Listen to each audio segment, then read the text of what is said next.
Hello and welcome to another episode of the Trade Sailor Project. Today we're going to talk about the general arrangement, my favorite bit. So, the general arrangement. This is the bit I think most people associate with ship design, boat design. This is where you get to style the boat and get to do the layout, work out how bits are going to work together and how the boat's going to function. So today is the day for the general arrangement. So the general arrangement is based on the previous steps. So we've got a hull shape, we've got a keel, sails, mast, we've got rudders, and today is the time to put it all together and make it look like a ship.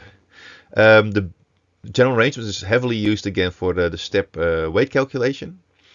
This is very important because then I can work out where all the weights are on the boat, which weights are there, and give them a location so we can work out center of gravity and how the boat will sit in the water and if it's stable enough. So what are we gonna do with the general arrangement now? First, I had a look at the watertight subdivision. So basically, I placed the bulkheads in the rough structure. I had a look where things go, like the cargoes. We want to carry 4 containers, so that was a big item to fit into the hull. First, it was sticking out a little bit at the front, so I moved it back a little bit. Look at other things like sail storage. We're going to do that. The rudders, rudder mechanism. Where is that going to be? Where are the electric engines going to be? Can I get my prop and my shaft in under a reasonable angle? Anchoring and mooring. Is there enough space at the front to put anchor locker in and have an anchor positioned in the hull? Definitely a big part is interior layout. Can we house the full crew we wanted? Where is the bridge going to be? Where's the galley? Where is it going to rest? Etc. And we're going to have a little look at the first steps of regulation and safety. So is there enough freeboard? Is there enough bow height? Etc. And of course, it needs to look pretty. Not one boat. Ugly boats are not good. Nobody likes ugly boats, so we have to make it look pretty. So let's have a look. So as said, I work all in 3D. I used to do this step actually in 2D, but for this project I've challenged myself to do it fully in 3D. And this is a 3D model. So I build a 3D model, and from that I make the drawings. I basically slice the model and make views on the model to create my 2D drawings, which I'll show after this slide. But first I'll show you the 3D model. Okay, let's go. So let's have a look at the 3D model in Rhino. So this is the 3D model. Yeah, I made this last week. As you can see, I've got on the outside. Let's first have a look at the outside. I've got a deck house with a bridge and accommodation at the back. I did move the masts a little bit forwards and backwards, just to make space for the cargo hatches. So this is the main cargo space with the 4 containers. 1, 2, 3, and 4. And at the front, I've got a space for break bulk, so loose pallets or rather loose cargo. I've already put some anchors in just to see if it will fit. So this is a 225 kilo anchor, which I think is a good size for this boat. Put the spilling pipes through. Haven't put any deck gear on yet. I'm still looking for some good deck gear for this boat. When I've got that, I will add it to this drawing as well. I did put some bollards on just to get a bit of an idea. Also in the back, I've got some bollards. And I've got open railing. I first had a closed railing at the front, but then my sideline was not enough, so I kept the railing open at the front. I've put the props on with some mounting bracket, some skegs. I got the props slightly inside of the rudder so that you can pull the shaft past the rudder. Little details like that. And I'll show you a bit of inside the boat. I might turn the hull surfaces off. All painted. So as you can see, I already put the main bulkheads in and the main walls. So this is the cargo side. In here will be probably ballast tanks. And this is the main hold. I can just see now that I haven't extended the mast yet with that little detail. Also, I put anchor lockers in. So this is enough volume to store the chain. So there's enough space for those.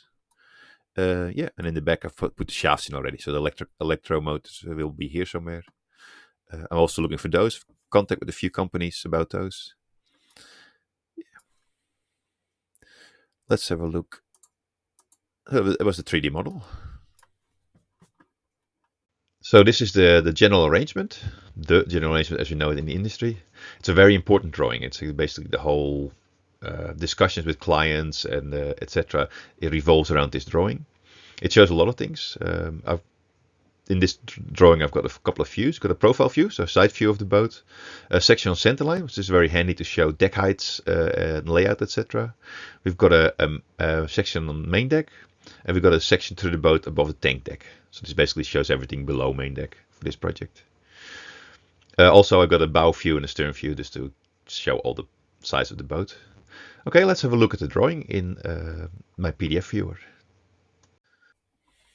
Okay, so this is the 2D general arrangement. I'll dress it up a little bit more coming weeks as the boa design evolves further. The general particulars will grow as we start knowing more. Like sail areas could probably add and that kind of stuff.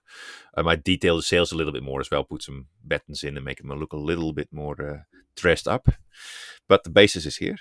So what do we got? We've got a profile view, basically shows the side of the boat. We've got a bow view and a stern view. The section at centerline. So this is basically a slice through the middle of the boat, a thin slice, and shows all the areas. So we've got a forepeak at the front, a sail and bosun store, just to store all the sails and deck gear, etc., fenders, etc. We've got a forward cargo holds, like I said, for a brake bulk. Then we got the main cargo hold, which you can use for all kinds of stuff. The closed walls, so you could use it for brake bulk, you could use it for containers, you could use it for bulk goods as grain or sand, etc. Probably, yeah. Then at the back, you got the engine room. Engine as in electric motor, pumps, etc. Batteries will be stored there as well. And we got aft peak. Aft peak is basically the steering gear and storage. Then we got the main deck view, and then on the main deck view, I also show the interior view. I'll zoom into that and I'll show you. So at the front, we've got the bridge, of course, need to look forward. Also, I dropped the accommodation a little bit to give the bridge a look aft as well. So there'll be some windows in the back of the bridge where you can look behind what's happening behind you. We've got a little crew mess, 4 people sit. We've got the galley. Probably quite a big galley for this for 4 crew, but the space was there, and it's nice to have a nice big galley. Some storage cupboards, of which one I might use as a access down into the engine room. I haven't done that yet. I saw this morning. We've got crew cabin, double bunk for the crew, and we've got the captain's cabin, of course, a little bit larger. They've both got their own shower and toilet. Yeah, so that's the. I did get a comment to have some passengers as well, so I'll try in the next coming weeks to rig the accommodation around a little bit to be able to add some small passenger cabins as well into this design. And then we got the engine room, tank deck. So we get engine room here where the motors will be, electric motors. The aft peak where the rudders will be. I'll also see and add in the steering gear. We've got the containers, and we've got the forward cargo hold. And at the front here is, of course, the forepeak. I haven't shown that yet, but that will be added as well. So that's the general arrangement. So that was it this week for the general arrangement. If you got any comments, of course you will, please feel free to add them at the end of this video. Next week we're going to talk about the construction. So for this phase, the first iteration, we basically only look at the plate thicknesses and the main structure behind it to be able to, for the later steps, to determine the weight of the construction. All right. If you got any ideas about construction, also leave a comment at the end of the video. I'm very curious to see whether it should be if you think it should be transversely framed or longitudinal framed. And if you want to have any extra explanation about the construction, also let me know. Okay, thanks for watching and hope to see you next week.